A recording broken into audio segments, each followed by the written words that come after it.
Hey guys, what is up? It is OutToWaz here, and I am bringing you another Forza Motorsport 4 video. Today we're bringing part 7 of Best Drivers Competition 2013 for Forza 4, like I just described. Today is going to be our last day for the competitors, along with the Porsche 911 that we're taking around Laguna Seca today. Today, we're going to take a quick look at the Nissan GTR. Actually, I take that back. Before we say this, I just hope you guys are having a good day.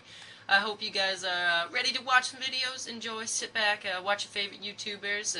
I hope I'm one of them. Probably don't expect to be, but I just hope you guys are enjoying your day. And today, now we're going to start with our Nissan GTR. This car was released in, I think what was the summer of 2008. This car was highly demanded. People wanted another Skyline. Or people in America, they wanted a Skyline for all those years that we didn't get one, you know? That was a Japan and I think Europe maybe only exclusive vehicle, and that never came to the market in 2000.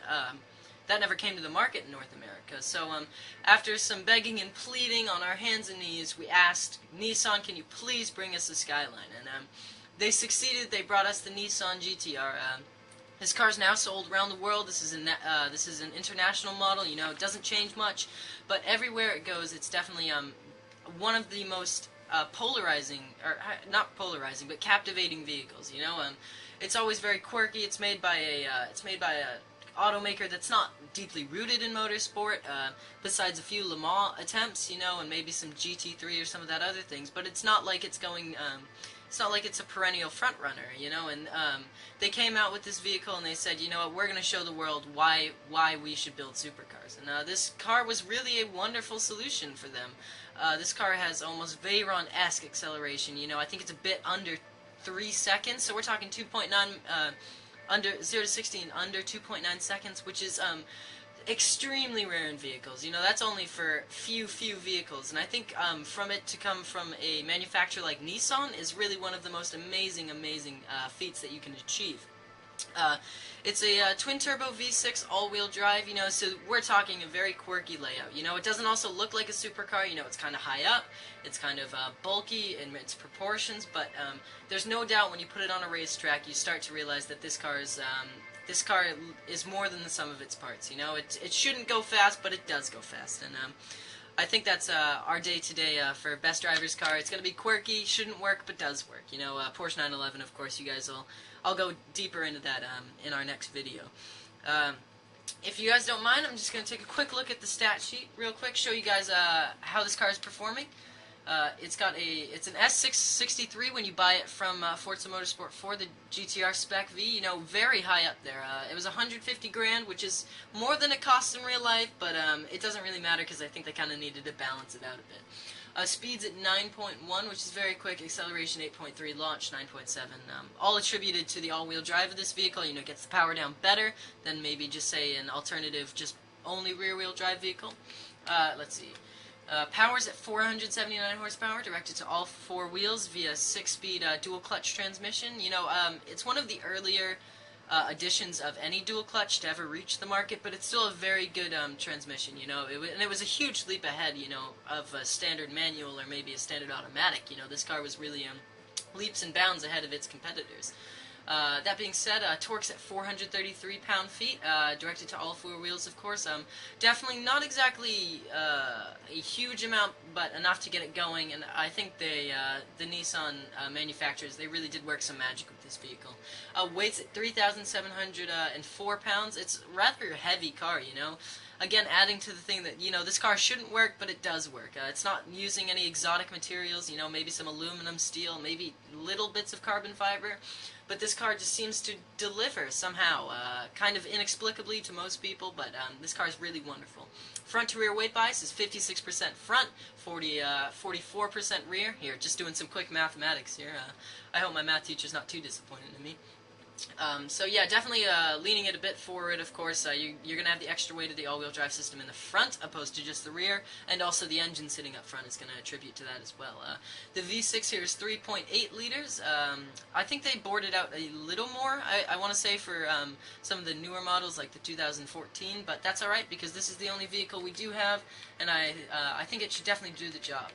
So we're going to meet you guys at Mazda Raceway Laguna Seca here. Let's go to My Cars real quick. Yep, that's the one. So yeah, I hope you guys are having a good day. I hope you guys, maybe if you're back in school, I hope you guys are, I'm giving you something to smile about, you know. Hopefully that's the goal of these videos, you know. Just chill back with you guys, enjoy, talk to you like you're my internet buddies. I don't want to call you internet buddies, that just doesn't sound right. But that's alright, guys, that's alright. I'm here to, guys, just deliver you some fun times, some good times, you know. Sit back and enjoy, and hopefully give you something to talk about. This year's Best Drivers competition is going to be a little more, hopefully it's going to be very heated, you know, some good competition. Obviously there's a line in the sand between some vehicles and the others, but obviously Ford Focus against Nissan GTR is going to be different, but they should compete. And taking off the line here, I'm going to switch out to chase cam real quick. Yeah, shifts are definitely a little slower than most dual clutches, but that's okay. Exhaust note's really good from a V6, something you wouldn't expect. Oh man, these brakes are wonderful. The initial bite, once you get on the brakes, is just instantaneous, and it doesn't seem to ever waver. You know, the further you push down on the pedal, you know, the more brake feel you do get, and I think that's some cars, they start to fade out after the initial bite, but this car is exempt from that. Definitely a little understeer at the limits, of course. All-wheel drive lends itself to that, but I think it's more a tendency to the rear, of course. I think that's the best layout, and front-wheel drive, the front wheels are just there to help out, and I think they do a wonderful job. Mid-corner, you know, in some cars where you'd have to back out so that you don't spin the wheels, you know, this vehicle just doesn't seem to do that, you know.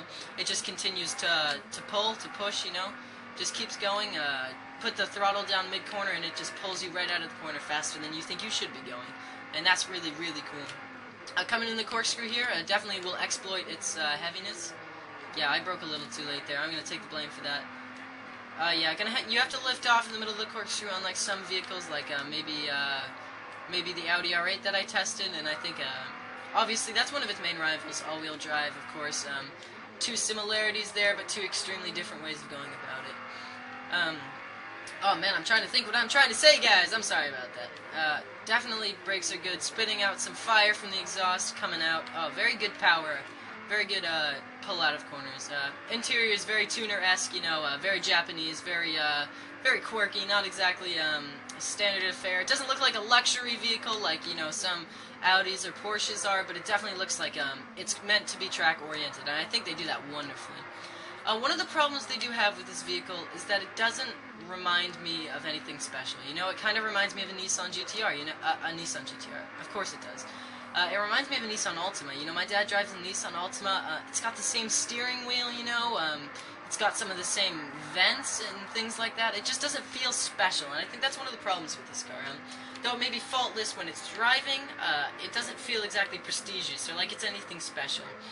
And though that's a bad thing, it's also a good thing, because when you think about it, you know, they made this car so that the limits are so accessible, you know. Any average Joe can drive this car at 10/10ths all the time, you know, and never feel like he's beyond his comfort limits, you know. A car like a Porsche 911 or maybe some other alternatives to that, you know, you really have to have some finesse and some skill. But this car, just hop in and drive as fast as you can and it'll respond, and I think that's really one of the cool things about this vehicle. Yeah, again, having to lift there because of the understeer. Suspension's good. Suspension soaks up the bumps quite well. Not too rigid. Pretty compliant. More compliant than an Audi R8 or maybe a Porsche 911, but definitely quick. Getting a little bit of oversteer, but not too much. Obviously, the front wheels are keeping that in check. And we're coming down the final straightaway, guys. I hope you guys did enjoy this video. Wow, that was an embarrassing way to leave, right? No. But I hope you guys did enjoy this video. Overall, this will be a strong competitor for this year's event. I think it's definitely going to have some staying power, maybe in the top 3, top 4, you know. I'm hoping that this car finishes well. It gives Japan something to smile about, you know. I hope you guys enjoyed. Godzilla really did tear up the track today. Definitely a solid vehicle all around. Pretty cheap in Forza, 150 grand, somewhere around there for an S-Class car is really a good deal. And I just hope you guys enjoyed this video. If you did, please smash the like button, subscribe, and please, guys, I ask you, tell me what I can do better. You know, I think that I'm nowhere near perfect. I never will be, obviously, but I just want to continue improving for you guys. You know, show that you guys care, that I'm putting some effort into these videos. You know, I'm trying to pump them out, but I'm also trying to give you some high quality stuff as well. I hope you guys have an awesome day, and that has been Out the Waz. Later.